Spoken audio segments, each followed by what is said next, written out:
The Axis powers had no realistic chance of winning the Second World War. I want to make this very clear. Yet, what if we take this unrealistic scenario and turn it into a series called Project Victory of Evil? How can the Axis win the Second World War? What would borders look like? What would change in the new states? And would the Axis keep their gains? Or would the Allies eventually come back and punish them? Let me show you what I came up with in this new series. First up, let me tell you how this series would go. You can skip this part and go straight to the meat of the video. I'm looking to create a scenario regarding a total Axis victory. This means Germany landing in the USA together with Japan, inspired from the man in the high castle. Of course, this is even more unrealistic, as if the Axis winning wasn't hard enough, they would have to achieve total victory, fully conquering all of their enemies. The reason why I'm looking to create this horrible universe is because I believe that if the Axis had won the Second World War in an ordinary way, the UK, their Commonwealth and the United States of America, even half of the Soviet Union would be still intact, and I think that they would eventually defeat Germany.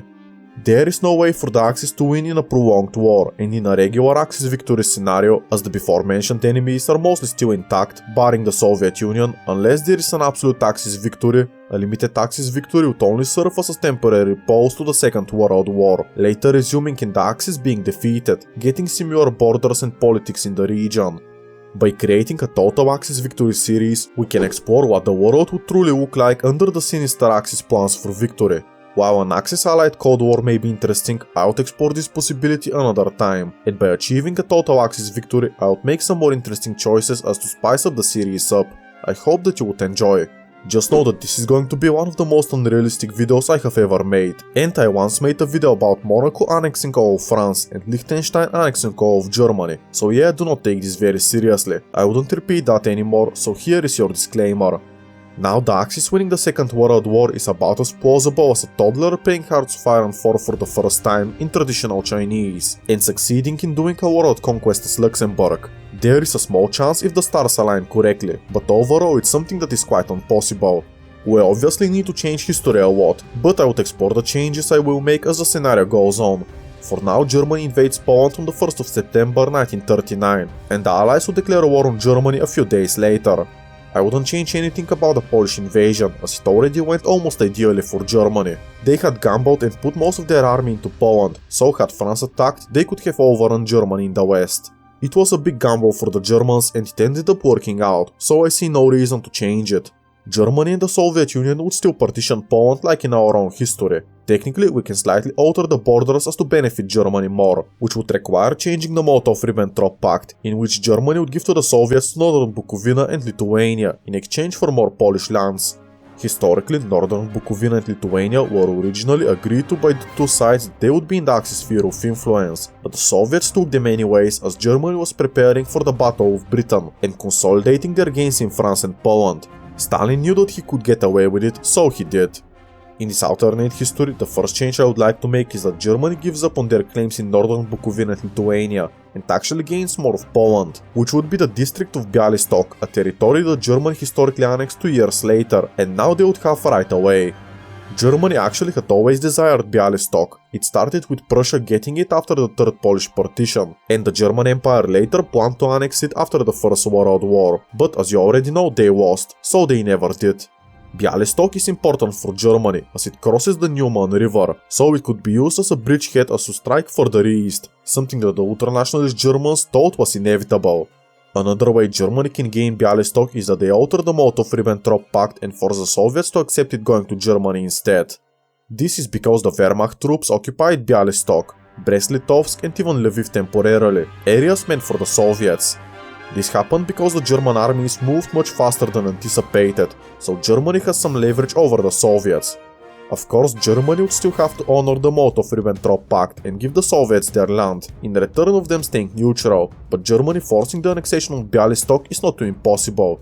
This would happen in this alternate history, either with a slightly different Molotov-Ribbentrop Pact, or with Germany keeping it anyways due to them capturing it first, and also giving up their claims on Lithuania as to appease the Soviets. Either way works and I would allow it for this scenario.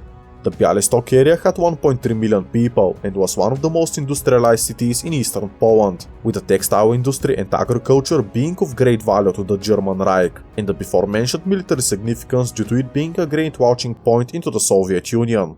So this small change would make Germany a little stronger than historically, having more people to exploit and industry to nationalize. I would get them to invading the Soviet Union a bit later. Now, after Germany conquered Poland in a slightly alternate way, a period known as the Phoney War took place, which is also called the Sitzkrieg. For 8 months between the German conquest of Poland and their invasion of France, basically nothing interesting happened. There was the Saar offensive, but the French retreated after encountering almost no resistance. The air raids were also limited, as Chamberlain preferred to drop leaflets over Germany, which provided the continent with toilet paper for the duration of the war. And there were also minor naval skirmishes, but overall for 8 months nothing interesting happened, and both sides stood on the front lines. Now, while this was going on, China and Japan were also fighting a brutal war in the east, while Finland was fighting the Soviet Union. Germany was engaging in the Battle of the Atlantic, with the U-boats sinking British and military merchant ships. But I'd argue that the Phoney War gave little advantage for Germany, and remember, we need them to win as to complete the narrative of the series. Operation Weserübung also took place during the Phoney War, but I would explore this a bit later. For now, I would suggest that the Phoney War mentality is dropped in Germany, which I think could increase their odds of total Axis victory down the line, but implementing this change would be very challenging. The best way Germany could attack France right away is if the Austrian painter gave such orders. The reason why he didn't is because his generals, mainly Walter von Brauchitsch and Franz Halder, feared the French army was too strong. The Austrian painter frequently gave out direct orders that his army had to obey, and this could be one such order. There is a problem, however. Let me explain. From my research, most of the time when the Austrian painter gave direct military orders, it resulted in a disaster. The halt at Dunkirk is one example, where Guderian and Trunset wanted to crush the Allies, but the Austrian painter approved of a halt for 2 to 3 days, initiated by General Günther von Kluge, allowing 338,000 Allied soldiers to escape. Now, speaking of tanks and blitzkrieg, this video is sponsored by War Thunder, the most detailed military vehicle combat game you'll ever see. And yes, it's completely free to play for all consoles, PC and mobile devices. There is over 2,500 historically accurate tanks, aircraft and ships to choose from all major countries, creating a really immersive experience. And by immersive I mean quite chaotic, as the combat is pretty insane. I really have to admit that the graphics look really good, and the War Thunder team is proud of their authentic sound effects. There is also an X-ray feature, so you can see exactly where you were hit and how this affected your vehicle and the crew inside. There is a worldwide community of over 70 million people, and there is simply no game better suited for fans of military history. You can start today by signing up for free and taking advantage of a bonus pack by using my links in the pinned comment or description. The bonus pack includes exclusive vehicle decorator Eagle of Valor, 100,000 Silver Lions and 7 days of premium membership, and this is a limited time offer available on PC and consoles. I hope to see you there. In the Operation Barbarossa planning, the Austrian painter changed his plans as to prioritize Ukraine for economic gains, which later resulted in the German army to be held at the gates of Moscow and then to be pushed out. The Austrian painter also gave out no retreat orders on the Eastern Front. Generals like Guderian, Manstein and Paulus asked to retreat to more favorable positions, but the Austrian painter ordered them not to retreat under any circumstances, resulting in massive German losses in the winter of 1941. In the Battle of Stalingrad, which is perhaps one of the most famous examples, General Paulus wanted to break out of the Soviet encirclement, but the Austrian painter directly ordered that the 6th Army hold Stalingrad no matter what, resulting in the surrender of nearly 300,000 German soldiers. The final blunder I want to mention is that the Austrian painter himself decided to declare war on the United States of America, while his advisors and generals warned against it. You already know what happened when the US landed in Europe.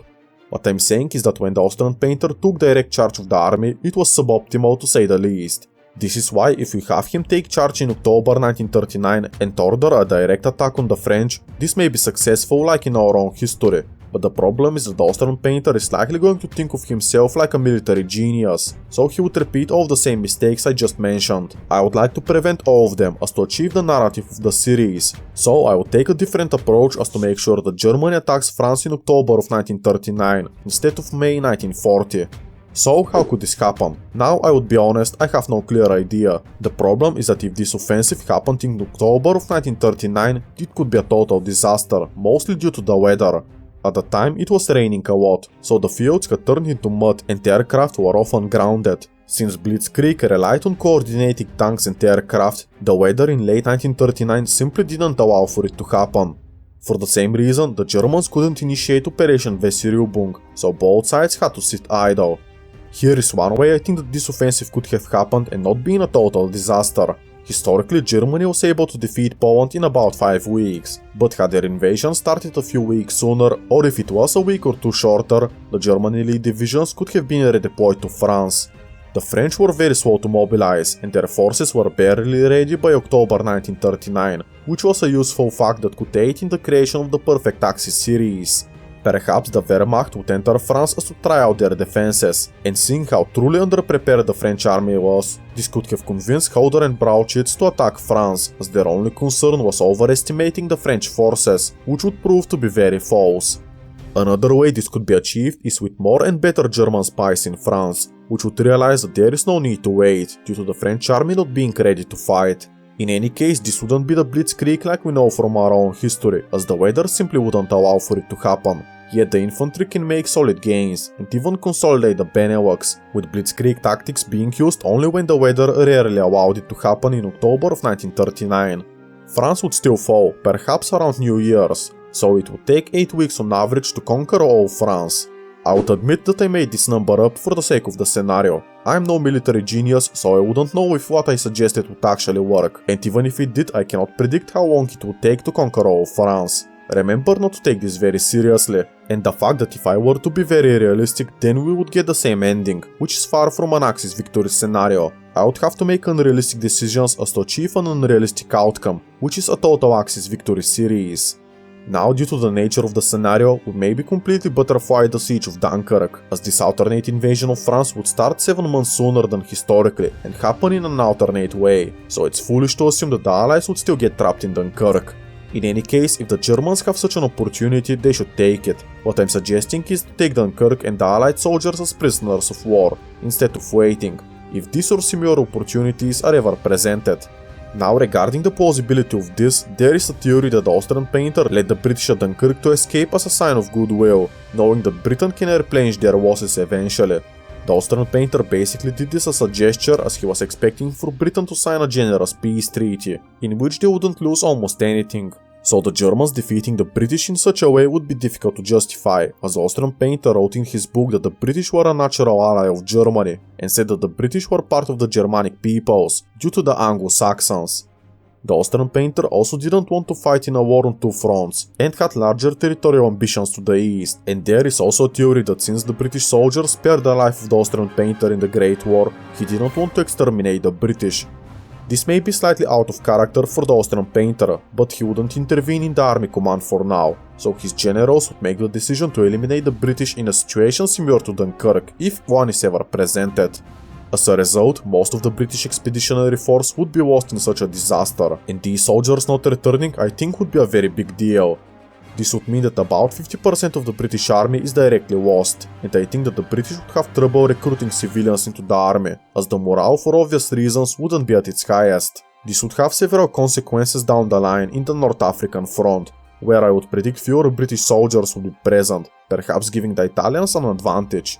Here is where the scenario truly becomes more interesting. Germany would control all France in December 1939 or January 1940, the specifics wouldn't matter too much. This would be before Churchill would become the British Prime Minister, and I think that this would have several changes for a couple of months. This means that the Franco-British Union wouldn't ever be proposed, which Churchill initiated for us to keep France in the war, and most importantly prevent the massive French navy from going into the hands of Germany. Historically, as Vichy France was established, the French fleet, which was one of the strongest navies in the world at the time, was stationed in Mersey au Kebir. Churchill knew that if Germany got a French fleet, then they could land in the home isles and deeply threaten Britain. Vichy France did promise not to hand over the fleet to Germany, but when the stakes were so high, Churchill couldn't really let fate decide the outcome of the war, so he sent an ultimatum to the French admiral Marcel Brunot-Guenceau, who delayed negotiations, hoping for a peaceful solution. But the British, fearing the worst, opened fire and destroyed and damaged several warships. This time I believe that all would change, as Chamberlain hadn't yet resigned in January of 1940, which is when in this alternate history Germany would conquer all France, which would have dire consequences for the Allies. Historically, Chamberlain was unpopular due to his appeasement strategy not working, and it all came crashing down for him when the Germans took out Norway and the British couldn't really respond in time. It is only after this disaster when Parliament turned against Chamberlain, with a vote of confidence being held, which Chamberlain actually won, but was abandoned by almost 40 Conservative MPs. Chamberlain knew that he couldn't win the war without the full unconditional support of the Parliament, which is something he couldn't secure, and as such he opted to resign. Lord Halifax was the preferred choice of Chamberlain, while Winston Churchill was popular among the public and had been warning about Germany for years. It would be ideal for this scenario if Lord Halifax became the next British Prime Minister, which down the line would result in the Vichy regime to keep the bulk of their navy, which would later find itself in the hands of Germany. Regarding how this could happen, as I said, Lord Halifax was the preferred choice of Chamberlain, and Churchill had the problem of many conservative politicians not trusting him fully, remembering his earlier mistakes, especially the failed Gallipoli campaign. I'd heavily summarize it as Lord Halifax being seen as more cautious, while Churchill was seen as more reckless. The problem is that Lord Halifax actually didn't want to succeed Chamberlain, as he himself admitted that Churchill was a better candidate. Further, Lord Halifax was a member of the House of Lords, not the House of Commons, so he couldn't face his MPs directly. So, for Lord Halifax to become the next British Prime Minister, all that needs to happen is for Chamberlain to endorse Halifax stronger, with Churchill being discredited. This could happen as I assume that in January of 1940, under these different circumstances, Churchill would propose some outlandish military plan, such as the bombing of the French fleet. I believe that the Conservatives would have a hard time accepting this, as the idea of bombing their former ally would be very controversial, although it was definitely the right call to make with the power of hindsight. The final thing I would have to boost the odds of Lord Halifax succeeding Chamberlain is to point out the situation as of now. Germany had started the war and 4 months later Poland and France were fully conquered, with Britain being alone. As I mentioned earlier, if there is ever an opportunity similar to Dunkirk, that the Germans take it and punish the British Expeditionary Force, so the situation back in the Isles would seem even more hopeless, as they had lost the bulk of their army and their allies in a matter of 4 months. At this point, the British Parliament may decide it's better to have a negotiator like Lord Halifax, who would be willing to hear the terms of peace via Mussolini's offered mediation, rather than a fighter in the face of Churchill. As I said earlier, Churchill had the problem of many conservative politicians not trusting him fully, in his previous failed Gallipoli campaign in the First World War, as Churchill would propose the plans of bombing the Vichy French Navy. The British Parliament in these uncertain times would fear that this would only make Vichy France join the Axis, worsening the position of Britain. I don't think that the Conservatives would love this gamble, so they may prefer to rally behind Lord Halifax, who wouldn't make new enemies and could get Britain out of the war, hearing the terms for surrender. In 1940, a huge portion of the Parliament and general population wanted peace, so Churchill thought that becoming the next Prime Minister would be minimal in this alternate history. As a consequence of that, the British would never bomb the Vichy French Navy, which would have massive consequences down the line. Now, let me do a quick recap as we're close to the middle of the video, and I want to summarize what has happened so far. Germany has potentially started the Second World War a week or two earlier, or had capitulated Poland slightly faster, gaining the Bialystok province in the process, which would bolster the German economy and be used as a launching pad against the Soviet Union down the line. Then the Phoney War wouldn't happen, as Germany would immediately redeploy their troops to fight the disorganized French army, which would be more successful, although due to bad weather, Blitzkrieg most likely isn't happening. So the invasion of France takes twice as long for the sake of argument. If there is a Dunkirk situation, the Germans take it and imprison the British Expeditionary Force captured, making the situation in the Home Isles even more desperate, and them having trouble enlisting civilians into the army, which would weaken other fronts in the future, like the North African front.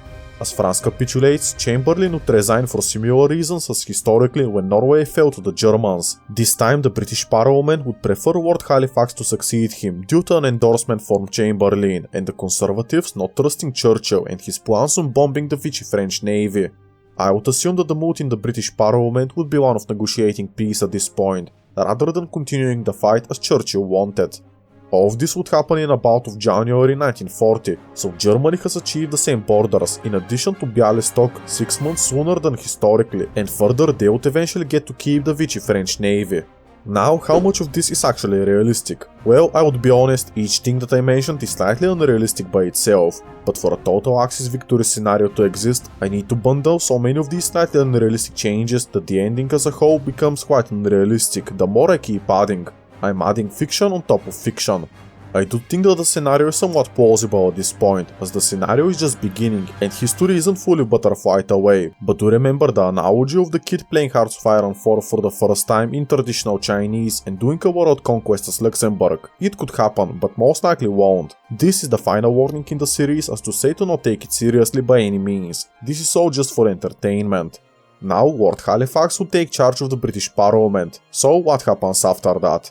I would be honest, at first I didn't plan for the British to surrender. I had planned for a glorious Axis campaign in North Africa, taking Egypt and the Middle East. Yet, researching this issue further, I think it would be the most beneficial for our narrative that the British drop out of the war in January of 1940, allowing the Germans to invade the Soviet Union without worrying about any other fronts.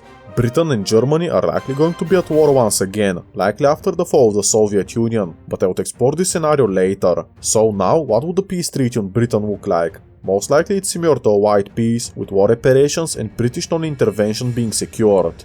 Britain wouldn't give up on Malta, Gibraltar or the Suez Canal, as they were crucial for the British Empire to function, and keeping the British Empire was the main thing that the Parliament wanted. Germany perhaps wants some more colonies in Africa, so I would have them take Tanganyika from the British, while also taking Belgian Congo and French Cameroon and Congo. Germany can take more of British Nigeria, which parts used to be part of the German Cameroon. Italy could be compensated with parts of Egypt, British Somaliland and British Djibouti, but that's about it. Italy didn't join the war just yet, so they wouldn't be entitled to as much gains. Them gaining Tunisia is also not out of the question. So, with the war technically over, does this mean an end for the French occupation? Well, I don't think so. Germany wouldn't return most of the French lands in Europe right away, as Vichy France had already signed unconditional surrender. The Germans can promise to give it back in the future, but not right away, as Germany would fear that France would restart their war at a later point, which Germany absolutely would want to prevent. In any case, Italy would get a bit of land, including Nice and some bordering territories. Spain and Turkey may be looking to align themselves more with the Axis, seeing their successes, but I would explore this as the scenario goes on. For the French, this likely means that there is no Free France and Charles de Gaulle, as the British would drop out of the war, so Free France would lack any crucial support. After all, the USA recognized the government of Pétain as legitimate. Charles de Gaulle of course would still exist and would cause trouble, but it would be much more contained, without British support. For now, Britain has surrendered and lost a few African colonies and promised that they wouldn't intervene on the continent. Of course, this is not too realistic, as the British foreign policy for centuries was one of preventing one country from dominating Europe, which they would basically allow by signing this peace treaty. The only reason this can happen is if the British know that they would re-enter the war at a later point, which I think is almost guaranteed.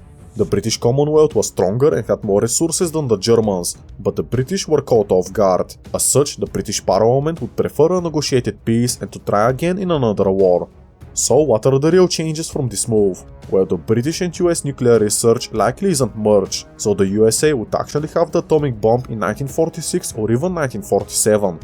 This is one possibility. The other is that the British give the USA their intel on the atomic bomb regardless, hoping that the USA would save them eventually with this intel, and if this is the case, the USA likely develops their nuclear weapons around the same time as in our own history. The thing is that most of their uranium resources came from Belgian Congo, and since there is peace with Britain, the Germans could consolidate control and prevent uranium from going to the hands of the enemy. As such, most of the uranium mines would be in the hands of the Axis, and while some could fall to the Americans, it would be much less than historically, so overall I would stick with my original theory that the United States of America would have the atomic bomb in late 1946 or even early 1947, due to significantly less uranium from Belgian Congo and perhaps less British intel. Now I would quickly go over the things that would immediately change before Germany invades the Soviet Union. Germany in this alternate history would have no real reason to invade Norway, as they only did this as to secure the iron supplies from Sweden. This time Britain wouldn't threaten Sweden, and the Swedes, seeing the German victories, are likely more economically and politically reliant on the Axis either way. Still, Germany could take out Denmark via an ultimatum or a brief war that would take 5 hours instead of 6. Jokes aside, Denmark is actually very useful, not in the European continent, but their possessions in the Faroe Islands, Iceland and Greenland. The latter two would be especially important, and very useful for Germany, as to strangle the British with U-boats and even land in the United States of America. In our own history, the British seized Iceland and the Faroe Islands, as they were at war with Germany, but not this time, so the Danish puppet government would keep them instead, and this would have several implications later. Now I would go over the things that wouldn't change. Hungary and Italy would join the Axis, Romania loses Bessarabia and northern Bukovina, so they also joined the Axis. The Baltics are annexed into the Soviet Union after the Winter War. The Axis would consolidate the Balkans, as Italy would still fail their invasion of Greece, requiring German support, so Yugoslavia and Greece would be partitioned, and Bulgaria would also join the Axis. All for the sake of argument would happen in 6 months, so Germany could consolidate the continent by July 1940, a year sooner than historically. Also, as to mention the Japanese, nothing would change in their war against China just yet. I'm quite unsure what would happen with French Indochina, as Japan can technically seize it, or Germany can grant it to Japan under these different circumstances, so the US embargoing Japan is less likely, but I think it's still inevitable. For now, I would simply allow for the Japanese to lease parts of French Indochina, which would further aid in their invasion of China, but that's about it. I would go back to the Asian front later, but first I need for the Austrian painter to start Operation Barbarossa a year sooner than in our own history. Now the Soviets would see the beast with Britain and mobilize like crazy, so perhaps they're caught way less off guard, while Germany is also stronger. Basically both sides would be more ready to fight, equaling out the playing field, but perhaps this is not the case, as historically the Soviets received many tip-offs from the Allied spies that Germany would invade them, which Stalin likely also knew, yet we got our own timeline's Barbarossa. So if Britain surrendered, the Soviet Union would know that they are next, like they did in our own history. So maybe it goes worse for the Soviet Union, as they also wouldn't prepare like historically. Both arguments are still valid. The thing is that Germany would strike about a year sooner, and the Soviets are still completing their Great Purge, so they are surely in a worse position, while Germany doesn't have to garrison as much of France and commit to North Africa, so I'd argue that the Germans have a big advantage in this unreasonable world. Now the invasion would go on like historically, as I think it already went almost perfectly for the Germans in the first few months of their invasion, but I would make one small change. The Austrian painter doesn't order the tanks to move away from Army Group Center, as he wanted to capture more of Ukraine for economic gains, but rather they are allowed to roll into Moscow, which was the original plan. The thing is that the Austrian painter originally wanted Ukraine, moved tanks there, then decided against it and did his original plan to capture Moscow, so this confusion likely costed the Germans getting the city. Under these different new circumstances, I think that Leningrad or Moscow could fall rather sooner. Of course, more German army being present doesn't mean a guaranteed victory, as supply was the reason why Germany had failed in Operation Barbarossa. More German troops in the region would create for a more dire logistic situation, and the Germans notoriously lacked a lot of trucks. For this reason I would have Germany to build up slightly more trucks than historically, as to compensate for the more Wehrmacht soldiers being present. The thing is that in 1940 the Soviet Union still hadn't peaked in their production of tanks and aircraft, so the Germans would have a greater advantage. Further, let me bring up the topic of Lend-Lease. I would be honest, I don't think that it would matter for this scenario. Sure, the USA may be less willing to send equipment to the Soviets, as they mostly did this because of Britain was in the war, and they wanted to help out the British, which now isn't the case. Further, the Soviet Union was initially disliked in the United States of America. Yet, even if there is somehow a Lend-Lease, it wouldn't matter, as most of it came in 1944 and 1945, with almost nothing being sent by the Americans in 1941 and 1942. Germany is now in a way favorable position, as I don't want to spoil how the war would go, but basically I would have Germany to neutralize the Soviets before any real Lend-Lease can be sent. So how does this materialize? Well, the Germans did have the Bialystok province, which would be useful to launch an invasion of the Baltics, which were very poorly defended by the Soviets in 1940, so the Germans could theoretically reach Leningrad within a month, with them eventually taking the city due to the Soviets not being able to respond in time. The capture of Leningrad is quite significant, as now the Germans would have about 1 million more troops freed up, which could go to Moscow next. Historically the Germans were at the gates of Moscow, but now they would also be at the gates, but arrive 1 year sooner and having 1 million more soldiers, in addition to many more tanks. Stalin likely doesn't evacuate the city, believing that the Red Army would be more motivated to defend it. To summarize, it would go terribly, and Moscow is also lost. While this wouldn't mean a Soviet surrender, the city was a crucial railway hub, supplying other fronts. So as a result, most of the northern front would go in the hands of Germany basically for free. The Red Army would like to retreat to places where they have more supplies and can defend better, but Stalin would order that no step back is taken, so expect even more Soviet encirclements, especially in the north. Germany is truly doing great. This is what Spain, Portugal, Turkey, Sweden and Iraq would think. The Iberian nations may join the Axis, at least as economic partners, as I don't see them sending anything of value to the Eastern Front. Spain did send one division historically, so I would make it 2 in this alternate history. Sweden also wouldn't join any wars, but be economically reliant on the Axis, so they may join for protection, yet they wouldn't join any wars as I mentioned. Iraq would have the Golden Square coup, which happened in April of 1941, as pro-German ultranationalists overthrew the British-led government. Iraq would supply Germany with some oil, and Germany would protect them from the British, so I don't think that the British could reassert control over the country. The nation that truly matters is Turkey. Germany would give them parts of Thrace that they had already occupied, for the sole reason of getting Turkey on their side. Turkey accepting to join the Axis wouldn't be too realistic, but I find one detail quite fascinating. There was an idea in Turkey to unite all the Turkic people, which is basically Azerbaijan and Central Asia, including lands in between as to connect all of them. Historically, the Austrian painter said that he would be willing to give all of these lands to Turkey, and the only reason why he didn't do that is because he wanted Turkey to first join the Axis and commit to the war. So, had Turkey joined the Axis, they would pretty much get all of the Caucasus immediately, which offer would be very tempting to resist. For now, I would allow it, and explain later what would change there and how this could happen. What you need to know right now is that there is a second front against the Soviet Union in late 1940. A major change that would occur is that the Azerbaijani likely never mobilized 20% of their population as to fight Germany, so this means a weaker Soviet Union in the Caucasus, allowing for the Axis to capture the region. Of course, the oil there would go to Germany, not Turkey, but the problem is that the Soviet Union would for sure destroy the oil fields beyond repair for the duration of the war, so Germany would rely on Iraq and Romania for the bulk of their oil.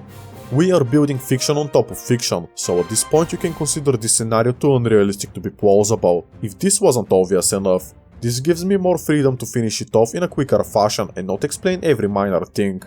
Germany would win at Stalingrad, and the Soviets would have lost about 70% of their population and industry by this point, and with limited or no Lend-Lease, they are going to fall.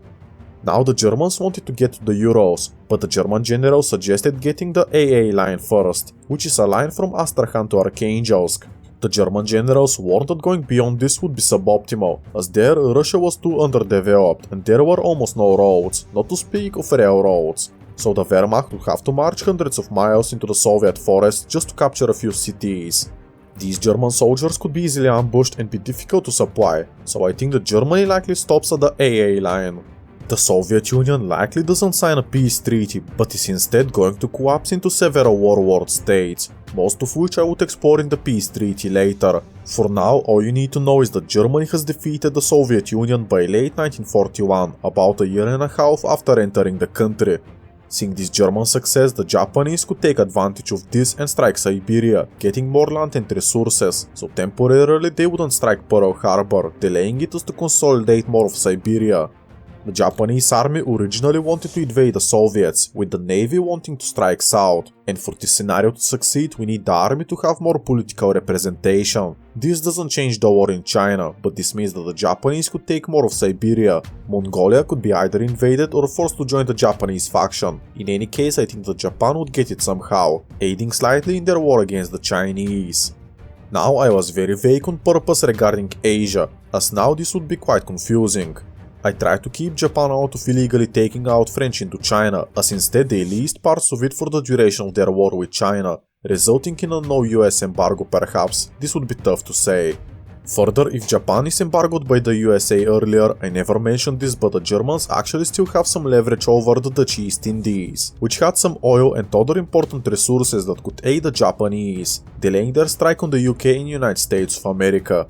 The Dutch East Indies historically didn't surrender, but were encouraged by the British and Americans to continue resisting. This time I believe this could change, as Britain would be defeated and be forced to agree on a policy of non-intervention, and if they were to break the treaty, they would have to face off the Axis, which just defeated the Soviet Union, so Britain is likely not going to support the Dutch East Indies, letting them be in the Axis sphere of influence. Of course, there would be many rebellions in the region, but it wouldn't be so straightforward. Yet, even if Japan is embargoed, they can use the oil from the country and resources temporarily, while attacking the Soviets in Siberia. Still, the Japanese ambitions included the British and American possessions in Asia, while the Italian ambitions included British colonies in North Africa and the Middle East.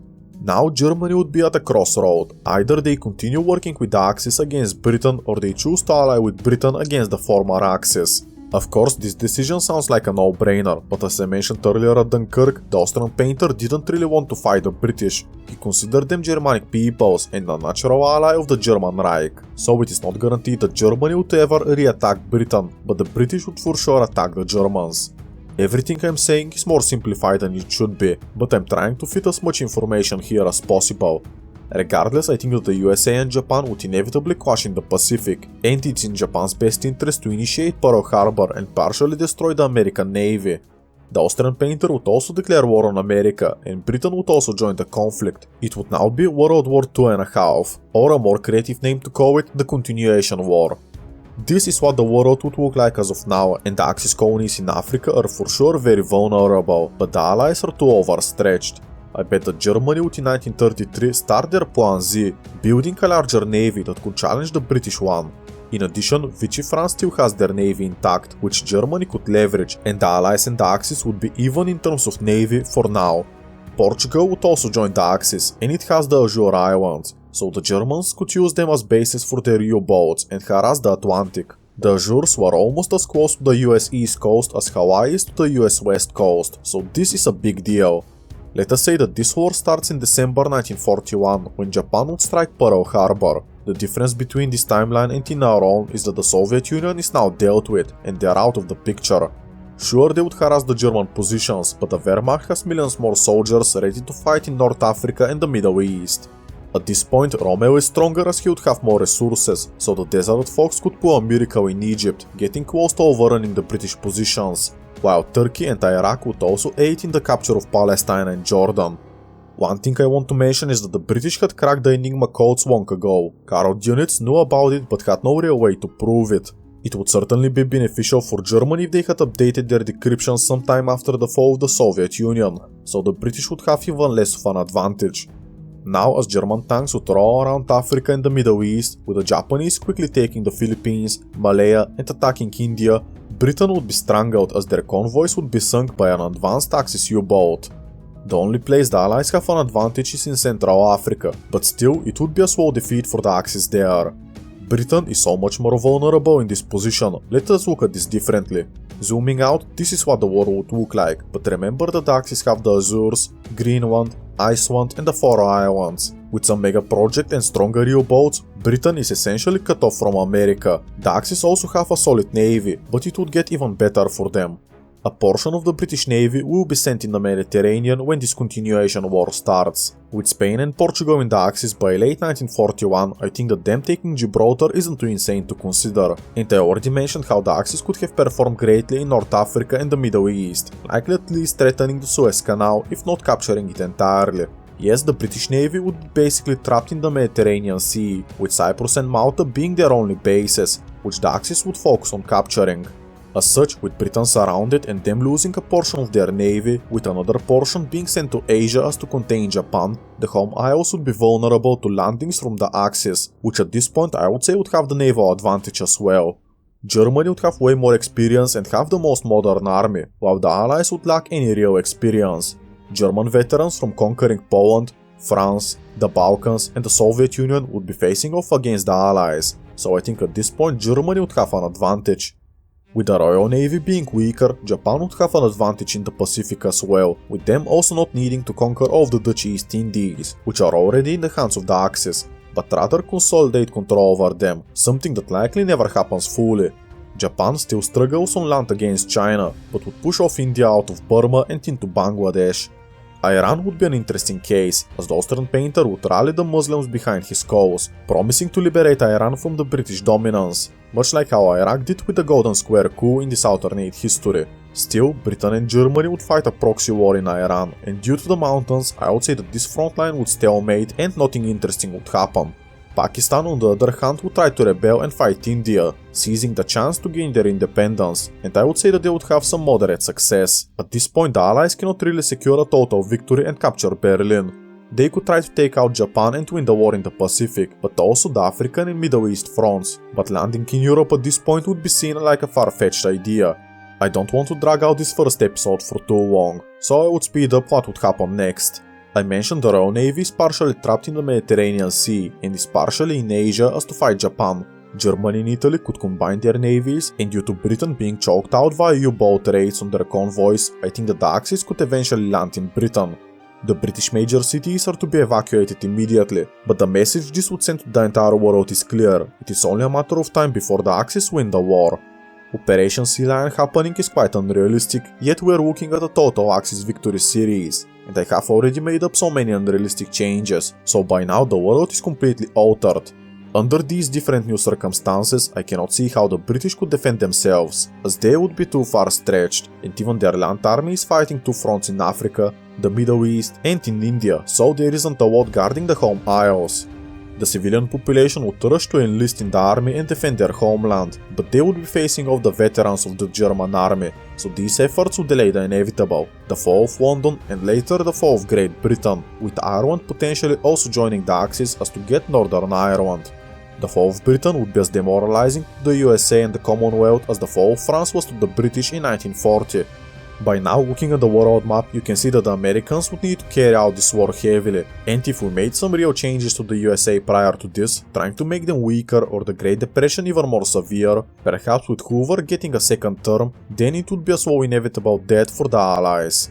Japan would capture Hawaii, and the Germans would sail from the Azores next to the American East Coast, where they would harass the American Navy, which would also be split up and active around the world, so the Axis need to win one decisive battle as to secure naval dominance for the duration of the war.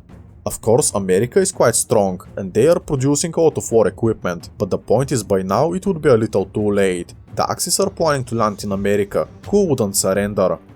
Since the scenario is already too insane, and I assume that many would be turned off by the idea of the Man in the High Castle happening, for the rest of this series I wouldn't cover America all that much, so if you're not a fan of this ending, you can interpret this scenario as you wish.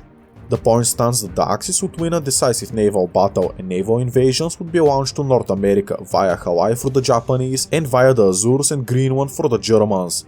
Realistically, America could hold off these invasions, but lose on all the other fronts. This time I want to have a total Axis victory scenario, so I wouldn't allow the Americans to hold off. The landings would be secured, and America would eventually fall. The Second World War would start in August of 1939 and end in October 1946. The Axis have secured a complete victory, and the Americans were so close to completing their Manhattan Project.